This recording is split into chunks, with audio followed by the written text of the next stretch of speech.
राष्ट्रीय महिला आयोग की अध्यक्ष श्रीमती विजया राहटकर ने अध्यक्ष बनने के बाद राजस्थान को अपना मायका बताया और कहा कि देश में महिला सशक्तिकरण के लिए महिला आयोग मजबूती से कार्य कर रहा है। उन्होंने कहा कि पहले सिर्फ राष्ट्रीय स्तर पर जन सुनवाई होती थी, अब उन्होंने निर्णय लिया है कि वह संभाग स्तर पर हर राज्य में जन सुनवाई करेगी और पिछले 4 माह से उन्होंने राष्ट्रीय महिला आयोग के कार्य में व्यवस्थाओं में बदलाव लाया है। उन्होंने कहा कि वे राजस्थान के सह प्रभारी हैं और जो राजस्थान ने उन्हें अपनापन और प्यार दिया है उसे वे कभी नहीं भुला पाएंगी। माउंट आबू में भाजपा के अभिनंदन समारोह को वे संबोधित कर रही थी। कार्यक्रम को सिरोही जालोर सांसद लुम्बाराम चौधरी एवं भाजपा के जिलाध्यक्ष डॉक्टर रक्षा भंडारी ने भी संबोधित किया। कि जब मैं राजस्थान आती हूँ तो मुझे हमेशा ये फील होता है कि जैसे मैं मेरे मायके में आई। इतना प्यार, इतना स्नेह मुझे यहाँ मिलता है। तो आजकल देखिए लोगों के पास सब कुछ है, नाम है, पैसा है, सब कुछ है, पर हमारे जो रिलेशंस है एक दूसरे के साथ आजकल वो बहुत पतले होने जा रहे हैं। बहुत ही फॉर्मेलिटीज में हम लोग कटक जाते हैं। दिल से कोई किसी के लिए एक आधा शब्द आया आजकल वो बहुत कम होने लगा है। पर मैं वो भाग्यशाली व्यक्ति हूँ कि जिसके लिए हमेशा राजस्थान ने बहुत प्यार मुझे दिया है, मुझे बहुत हिम्मत दे दी है और हमेशा हमेशा के लिए मेरा उन्होंने हमेशा सराहना करी है, मेरा हमेशा अभिनंदन किया है और मुझे आगे चलने के लिए बहुत ही आपका सहयोग रह गया है। लुम्बाराम जी और रक्षा बहुत अच्छे हैं और देखिए हम अच्छे हैं तो ये हमें खुद को बोलना नहीं पड़ता है, हमारे व्यवहार से, हमारे बातों से वो सामने आ जाता है। जो भी मैं काम कर रही थी वो मैंने करना चाहिए था। इतने बड़े जिम्मेदारी के साथ में यहाँ तो हमारे कार्यकर्ता अच्छे हैं, हम उनको क्या देते हैं ये बहुत महत्वपूर्ण है। अगर सिंप्लिसिटी हमारे पास रहती है, अब देखिए जब भी कोई पेड़ को फल लग जाते हैं तो पेड़ ऊपर नहीं जाता है, पेड़ झुक जाता है।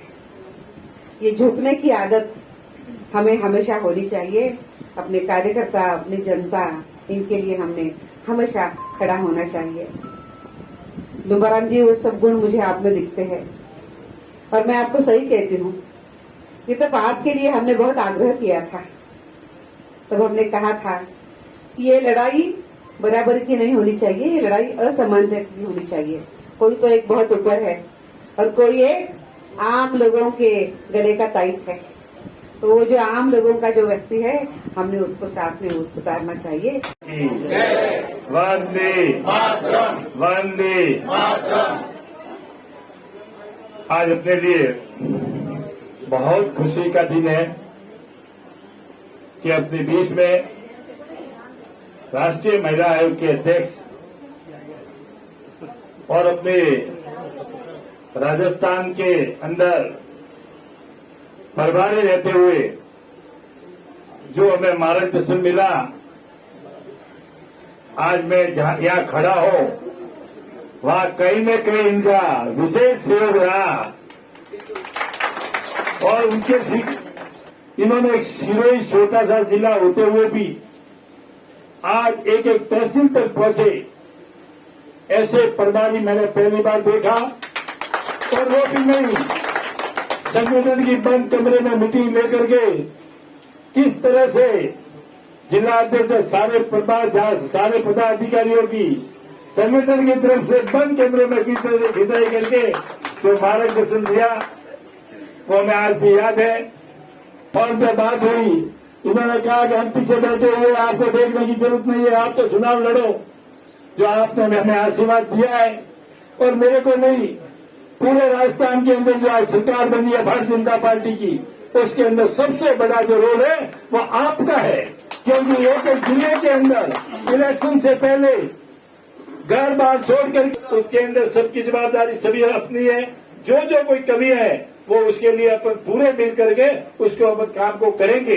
मगर आपने जो महिलाओं के लिए बताया है, वो जरूर पूरे भारत के अंदर मुझे पूर्ण विश्वास है कि राजस्थान के प्रभारी रहते हुए जिस तरह का इन्होंने जो काम किया है, उस काम को देकर के हमारे आदरणीय नरेंद्र जी मोदी आज जो कुछ भी हम हैं, जो कुछ भी मैं हूँ, जो कुछ भी मुझसे जुड़ी हुई पूरी महिला मोर्चा की पूरी प्रदेश की बहनें हैं, उन सब ने एक बहुत कुछ सीखा है ताई से। बहुत खुशी है मुझे कि आज आप यहाँ बता रहे हैं। आपके काम को जब हम देखते हैं, आप हमेशा इनोवेटिव, कुछ ना कुछ नया। मुझे याद है कि ताई प्रतिदिन जब बुलाती थी तो कुछ न कुछ नया। रक्षा, इस कार्यक्रम को अपन ऐसे बहुत अच्छा कर सकते हैं, हम महिलाओं को इस तरह से जोड़ सकते हैं, उन तक इस तरह से अपनी बात पहुंचा सकते हैं। और वो ही इनोवेशन जो हमसे उन्होंने करवाया, वो ही आपके काम में इन दिनों देखने मिल रहा है। ताई ने इतने सारे नए नए तरीके से समाज की शोषित, दलित, कुचली हुई, दबी हुई जो महिलाओं की स्थिति थी, उसको सुधारने का बहुत प्रयास किया है। जहां भी जाती हैं आप माउंट आबू से अनिल अरन की रिपोर्ट।